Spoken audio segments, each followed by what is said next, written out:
হিসাবে এই কাজটাকে ভালো মতে সিরিয়াসলি এবং ট্রান্সপারেন্সির মাধ্যমে আমি পালন করব এবং যতটুকু আমরা লিমিটেড ফান্ড পাচ্ছি এটার মাধ্যমে আমি কাজ করব এবং বাড়তি ফান্ডের জন্য মুখ্যমন্ত্রীর কাছে গভর্নমেন্ট অফ ইন্ডিয়ার কাছে আমরা আবেদন রাখব।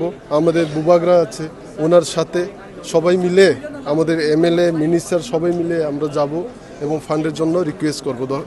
আর যে লিমিটেড ফান্ডের মাধ্যমে যে কাজ করছি আমরা গত 5 বছরও করেছি, এই 5 বছরও আমি যে সিএম দায়িত্ব পেয়েছি এটার আরও বৃদ্ধি হারে বা আরও ভালোভাবে করব। কারণ কি গত 5 বছরে অ্যাডমিনিস্ট্রেশনটাকে আমি জেনেছি, সব বিষয়ে আমি এক্সপিরিয়েন্স হয়েছি।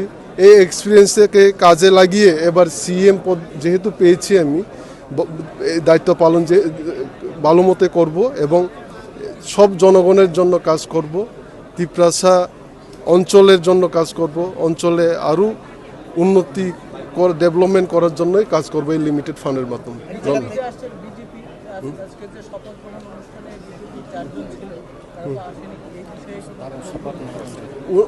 ওনারা তো যে 4 জন আছেন ওনারা এখনও আমাদের যে কাউন্সিল ভবনে শপথ গ্রহণ করেনি। এখন আমি নিজে যেহেতু আজকে সিএম হয়েছি আমি ওনাদেরকে আবেদন রাখবো আপনারা তাড়াতাড়ি যতটুকু পারেন এই শপথ গ্রহণটাকে যাতে ফিনিশ করুন।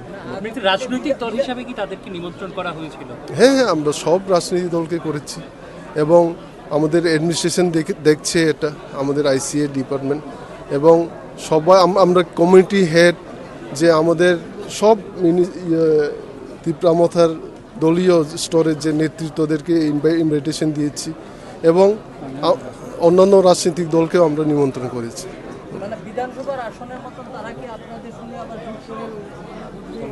এটা আমাদের পার্টি হাইকমান্ড ঠিক করবে, পার্টির উচ্চ পদাধিকারীরা বুবাগরা ঠিক করবে, এটার জন্য এখনো কিছু কথা হয়নি।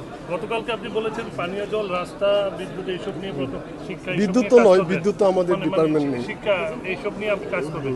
আপনাদের একটা দাবি ছিল মানে ভাষা নিয়ে, সেই বিষয়টা ভাষা নিয়ে তো দেখুন আজকেও আমরা যে শপথ গ্রহণ নিয়েছি, যে ওটটোকিং নিয়েছি, আমাদের ককবরকে নিয়েছি